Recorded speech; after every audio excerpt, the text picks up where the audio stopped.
Drishti IAS is pleased to revise its special program Mastering Mains Answer Writing, targeting answer writing in UPSC and State Services Main Examination. We will be alternatively covering GS papers 1, 2 and 3 through this program. For GS paper 4, please watch our program Ethics, Definitions and Concepts.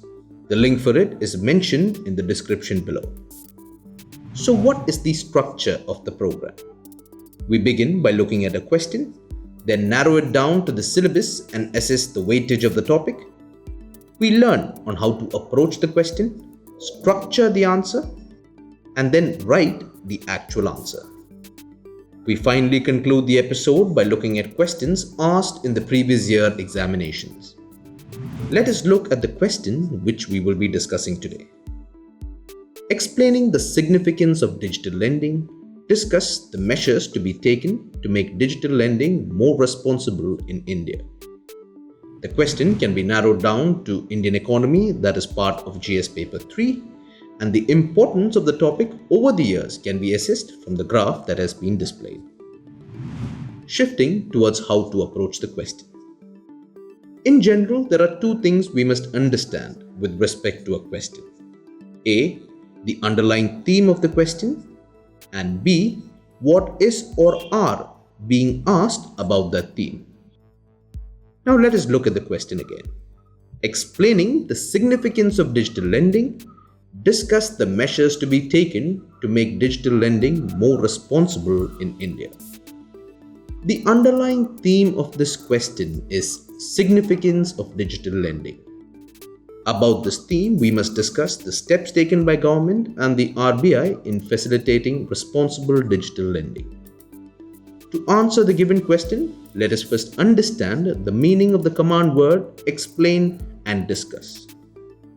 Explain simply means to probe deeper into the given topic. Support your answer with details like causes, implications, and the way forward.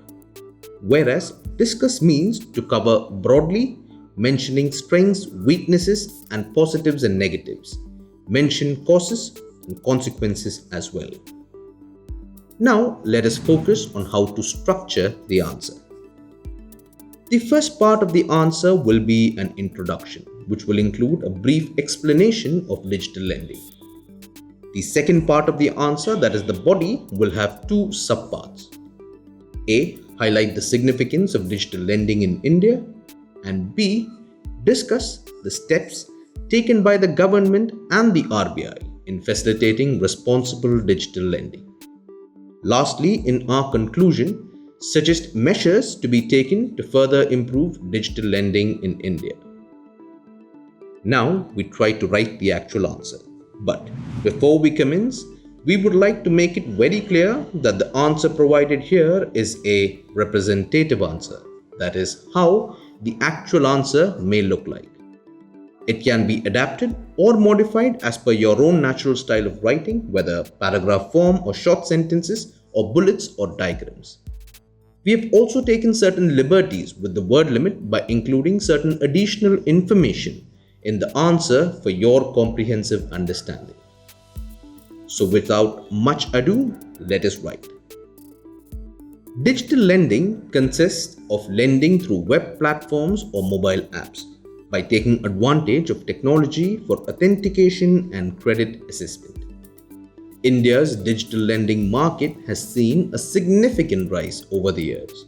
The digital lending value increased from $33 billion in financial year 15 to $115 billion in the financial year 2020. And this is expected to hit the $350 billion mark by the financial year 2023. Banks have launched their own independent digital lending platforms to tap in the digital lending market by leveraging existing capabilities in traditional lending. Shifting focus on the significance of digital lending in India and the steps taken by the government and the RBI in facilitating responsible digital lending. Beginning with significance of digital lending. Financial inclusion. It helps in meeting the huge unmet credit need particularly in the micro-enterprise and low-income consumer segment in India. Reduce borrowing from informal channels. It helps in reducing informal borrowings as it simplifies the process of borrowing. Indians continue to borrow from family and friends and money lenders, sometimes at unreasonably high interest rates, primarily because these loans are more flexible and convenient. Time saving. It decreases time spent on working loan applications in branch. Digital lending platforms have also been known to cut overhead costs by 30 to 50%. Issues with digital lending platforms. Growing number of unauthorized digital lending platforms and mobile applications as they charge excessive rates of interest and additional hidden charges. They adopt unacceptable and high-handed recovery methods. They misuse agreements to access data on mobile phones of borrowers. Now, looking at steps taken by the government and the Reserve Bank of India. Non-banking financial companies, NBFCs, and banks need to state the names of online platforms they are working with. RBI has also mandated that digital lending platforms which are used on behalf of banks and NBFCs should disclose the name of the banks or NBFCs upfront to the customers. The central bank had also asked lending apps to issue a sanction letter to the borrower on the letterhead of the bank, NBFC concerned before the execution of the loan agreement. Legitimate public lending activities can be undertaken by banks, NBFCs registered with the RBI and other entities who are regulated by state governments under statutory provisions. Government of India has taken many initiatives to promote digital environment in the country, especially after demonetization such as Unified Payments Interface, Jan Dhan Yojana, Aadhaar-enabled payment system. Lastly, looking at the conclusion. Measures needed to make digital lenders more responsible include, as several players have access to sensitive consumer data, there must be clear guidelines around, for example, the type of data that can be held, the length of time data can be held for, and restrictions on the use of data. Digital lenders should proactively develop and commit to a code of conduct that outlines the principles of integrity, transparency, and consumer protection, with clear standards of disclosure and grievance redressal. An agency can be created that tracks all digital loans and consumer lender credit history. Apart from establishing technological safeguards, educating and training customers to spread awareness about digital lending is also important. India is on the verge of a digital lending revolution, and making sure that this lending is done responsibly can ensure the fruits of this revolution are realized. And now we look at the questions asked in the previous year examinations. In 2020, the following question was asked. COVID-19 pandemic has caused unprecedented devastation worldwide. However, technological advancements are being availed readily to win over the crisis. Give an account of how technology was sought to aid the management of the pandemic.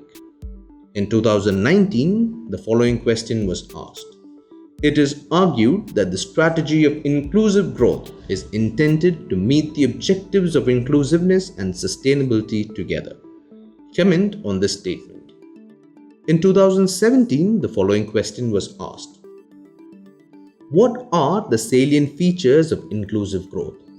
Has India been experiencing such a growth process? Analyze and suggest measures for inclusive growth. In 2016, the following questions were asked. Pradhan Mantri Jan Dhan Yojana is necessary for bringing the unbanked to the institutional finance fold. Do you agree with this for financial inclusion of the poor section of the Indian society? Give arguments to justify your opinion. Comment on the challenges for inclusive growth which include careless and useless manpower in the Indian context. Suggest measures to be taken for facing these challenges. And finally, in 2015, the following question was asked. How can the Digital India program help farmers to improve farm productivity and income? What steps has the government taken in this regard? With this, we conclude today's episode of Mastering Mains Answer Writing. Until next time, stay safe. Thank you. To watch our videos in Hindi, subscribe to our Hindi YouTube channel, Drishti IAS.